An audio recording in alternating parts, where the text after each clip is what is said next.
हे guys, welcome back once again. दोस्तों, आज की कहानी एक ऐसी लड़की की है जो अभी अभी कुछ दिन पहले एक नए टाउन में शिफ्ट हुई है और अपनी जॉब की वजह से उसे बस तलाश है तो किसी एक रेंटेड फ्लैट जहाँ का एनवायरनमेंट अच्छा हो, पर इतना अच्छा होगा उसने ये सोचा नहीं था। चलिए शुरू करते हैं इस कहानी को। सारा नाम की लड़की जो अभी अभी लॉस एंजलिस में शिफ्ट हुई है, वो एक कॉर्पोरेट ऑफिसर है। उसका काम है लोगों को लोन सेल करवाना। वो अभी यहाँ पर घर ढूंढ रही है, तभी उसकी नजर एक अपार्टमेंट पर पड़ती है जो कि उसके बजट के अंदर ही था और काफी अच्छी लोकेलिटी में भी मौजूद था। वो अंदर जाने का सोचती है और डोर बेल को बजाने के लिए आगे बढ़ती है, लेकिन इत्तेफाक से गेट अपने आप ही खुल जाता है और वो अंदर चली जाती है। अंदर जाने पर उसे ब्रायन नाम का लड़का मिलता है जो उसे हाई करके ग्रीट करता है। जिसके बाद सारा को एडी नाम की एक बूढ़ी औरत दिखाई देती है जो उसे काफी अच्छे से वेलकम करती है और उसे बेटी कहकर पुकारती है। लेकिन तभी उन्हें चक्कर आना शुरू हो जाते हैं, इसीलिए सारा और वहाँ मौजूद लोग उनके पास जाते हैं, उन्हें संभालते। उनका कहना था कि ये बस एक वीकनेस की वजह से हो रहा है। जिसके बाद वो ऊपर वाले फ्लोर पर जाती है जहाँ के रूम्स को वो देखना शुरू कर देती है। लेकिन जब वो पहले कमरे में आ जाती है तो वहाँ पर उसे बहुत सारे लोग दिखाई देते हैं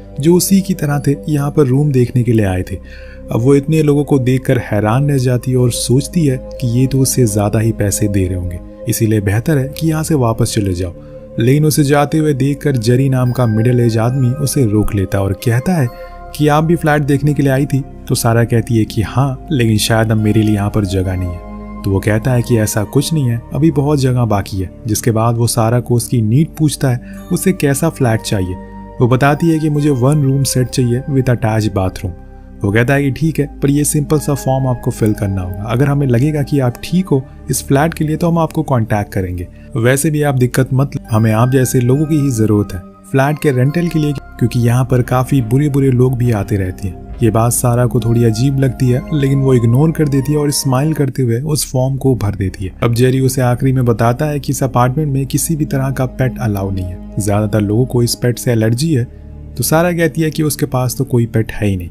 अब वापस आते हुए उसके दिमाग में बस यही चल रहा था कि कैसे भी करके उसे ये फ्लैट मिल जाए, क्योंकि यहाँ का एनवायरनमेंट और लोग बहुत ही ज्यादा फ्रेंडली थे। अब यहाँ सारा को हम उसके रीसेंट घर में देखते हैं जहाँ वो कॉल पर अपने डैड से बात कर रही होती है। इसी बीच हमें ये पता चलता है कि उसकी कुछ खास बनती नहीं है अपने घर वालों से और इसीलिए वो उनसे दूर रहने के लिए आई है। तभी हम एक और बात नोटिस करते हैं कि सारा के पास एक कैट है, यानी कि एक पेट है। उसने जेरी से झूठ बोला। अब ये झूठ उसे कितना महंगा पड़ेगा ये तो हमें आगे ही पता लगेगा। अगले दिन हम उसे एक ऑफिस में देखते हैं जहाँ पर उसके पास जेरी का कॉल आता है जो कि उसे बताता है कि उसे 1 बेडरूम सेट मिल गया है, जिसे सुनकर वो बहुत खुश होती है और फौरन उसी दिन अपने सामानों को शिफ्ट करना शुरू कर देती है। और आखिर में जब वो चोरी छुप के अपनी कैट को ले जा रही होती है तो उसे वहां दूर खड़ा एक आदमी स्टॉक कर रहा था, लेकिन जैसे ही वो उसे देख पाती वो वहां से चला जाता है। जिसके बाद उसकी मुलाकात ब्रायन से होती है जो उसे हेलो कहता है और बताता है कि आज रात में अपार्टमेंट में सभी लोगों ने बारबेक्यू पार्टी रखी है जिसमें कि तुम भी इन्वाइटेड हो, इसीलिए जरूर आना। सारा मान जाती है और फिर ब्रायन वहां से चला जाता है। उसे उसका बिहेवियर बहुत पसंद आता है और वो कहीं ना कहीं हल्का फुल्का उसे लाइक भी करने लग गई थी। अब रात हो जाती है और सारा पार्टी में पहुंचती है जहाँ पर एडी उसे सभी से मिलवाती है, जिसमें एक लेस्टर नाम का आदमी भी मौजूद था। वो भी उसे मिलता है, लेकिन वो बहुत ही ज्यादा स्ट्रेंज था और ये वही बंदा था जब सारा यहाँ पर आई थी तो उसे स्टॉक कर रहा था। वो सारा को एक बुक ऑफर करता है पढ़ने के लिए, लेकिन वो उसे लेने से मना कर देती है, इसीलिए वो चुपचाप वहां से चला जाता है। जिसके बाद ब्रायन आता है और उसे पार्टी में लेकर चला जाता है, लेकिन लेस्टर अभी भी उसे ही देख रहा था। यहाँ हम क्लोज से लेस्टर को देख पाते हैं तो पता चलता है कि उसकी एक आंख नहीं है और उसका एक कान भी नहीं है, और ऐसा कैसा हुआ उसके साथ यह हमें कहानी में आगे पता चलेगा। इसके बाद अब सारा अपने रूम में आ जाती है सोने के लिए, लेकिन वो देखती है कि उसकी नींद की गोलियां खत्म हो चुकी है।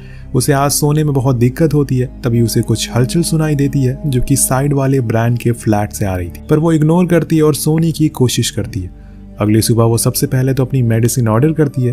तभी उसकी नजर एक पेपर पर पड़ती है जो किसी ने उसके गेट में डाला था, जिसे खोलने पर उसे पता चलता है कि किसी को पता चल गया है कि उसके पास एक पेट है, यानी कि बिल्ली है। इसीलिए उसने ये अपार्टमेंट के रूल्स और रेगुलेशन वाला पैम्फलेट उसके घर में फेंका है।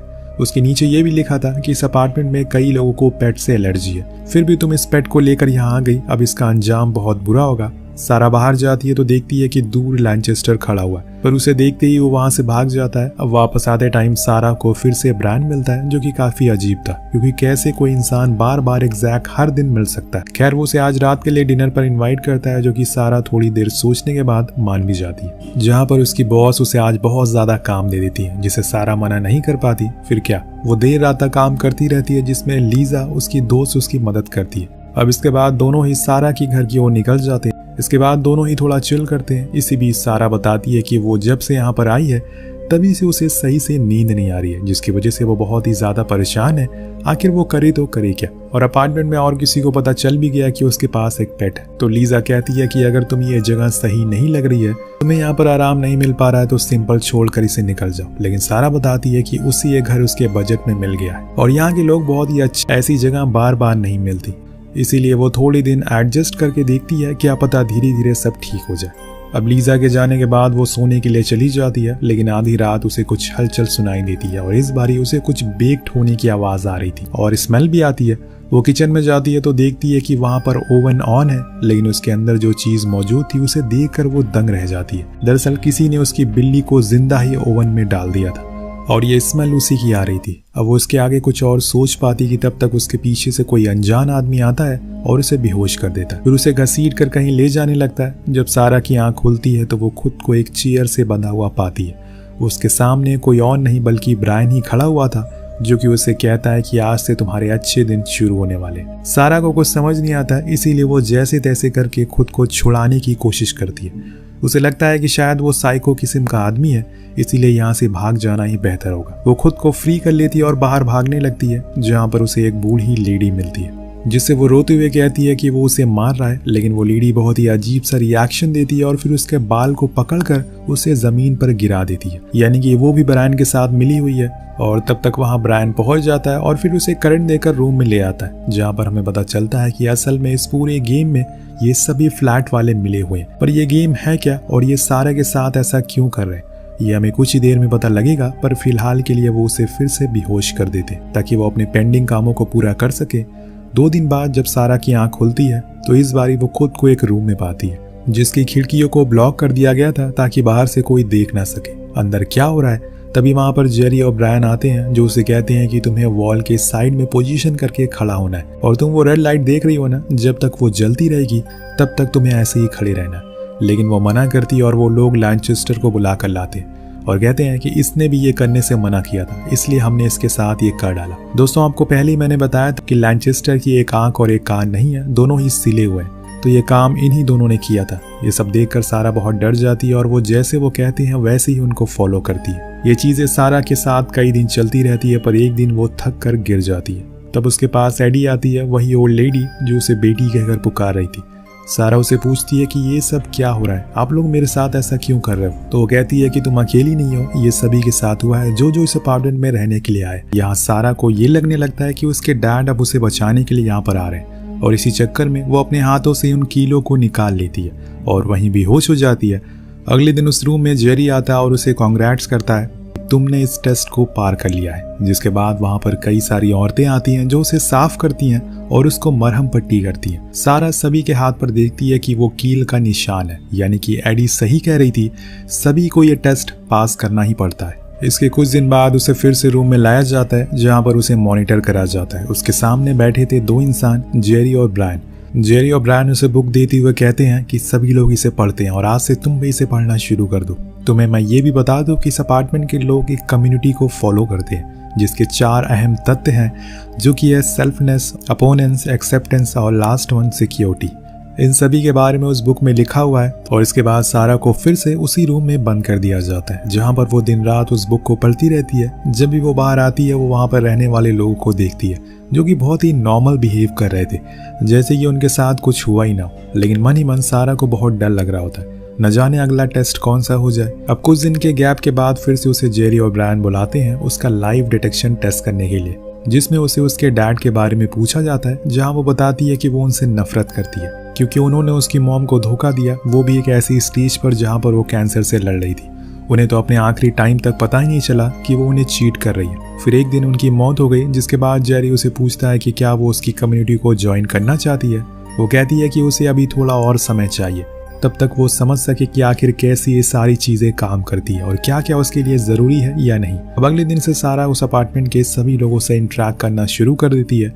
वो ज्यादा दिन गार्डन में बिताती है, वो सारी टास्क में भी पार्टिसिपेट कर रही थी और हर चीज को बहुत ही बारीकी से देखने की कोशिश करती है। जिसके बाद उसे फिर से बुलाया जाता है पूछने के लिए कि क्या वो कम्युनिटी में शामिल होगी, और इस बारी भी वो वही जवाब देती है कि उसे थोड़ा और समय चाहिए। तो फिर वो लोग उसे एक रूम में शिफ्ट कर देते हैं जहाँ पर उसके ऊपर हर वक्त नजर रखी जा रही थी, और ऐसा हर किसी के साथ होता है। अब कुछ दिन बाद वो ब्रायन के साथ ये बारी अचानक से कंट्रोल रूम में पहुंच जाती है, जहां पर वो देखती है कि सभी के ऊपर कैमरे से नजर रखी जा रही है। तो वो ब्रायन से पूछती है कि ऐसा क्यों किया जा रहा है, वो ये सब किसके ऑर्डर पर कर रहे हैं। लेकिन ब्रायन कहता है कि तुम अपने काम से काम रखो। तभी उसकी नजर एडी के रूम पर पड़ती है, जिसमें हम देख पाते हैं कि वो चल नहीं पा रही है, इसीलिए वो उसके पास फौरन जाती है, उनकी मदद करती है। अब कुछ दिन बाद वहां पर बहुत सारे लोग आ जाते हैं जो उन्हें लास्ट गुड बाय कहते हैं। लेकिन सारा के दिमाग में था कि अभी तो बिल्कुल ठीक है, इनकी इतनी बुरी हालत भी नहीं है, तो फिर ये लोग लास्ट गुड बाय कैसे बोल रहे हैं। तो बेसिकली दोस्तों, इस कम्युनिटी में जब भी लोग बूढ़े हो जाते हैं तो उन्हें ऐसे ही मौत दे दी जाती है। वो खुद ऐसी मौत चुनते हैं। अब वो ये सोच ही रही होती है कि तभी एक आदमी आता है कुछ पॉलीथीन बैग लेकर, और वो एडी के मुंह पर लगा देता है, जिससे कि उसका दम घुटने लगता है और कुछ ही सेकंड बाद उनकी मौत हो जाती है। ये सारी चीजें देखकर सारा के होश उड़ जाते हैं, पर वो ऐसा प्रिटेंड करती है कि जैसे कुछ हुआ ही नहीं है, सब कुछ नॉर्मल है। इसके कुछ देर बाद उसे फिर से बुलाया जाता है। इस बार सारा कह देती है कि हाँ, मैं तैयार हूँ आपकी कम्युनिटी का हिस्सा बनने के लिए।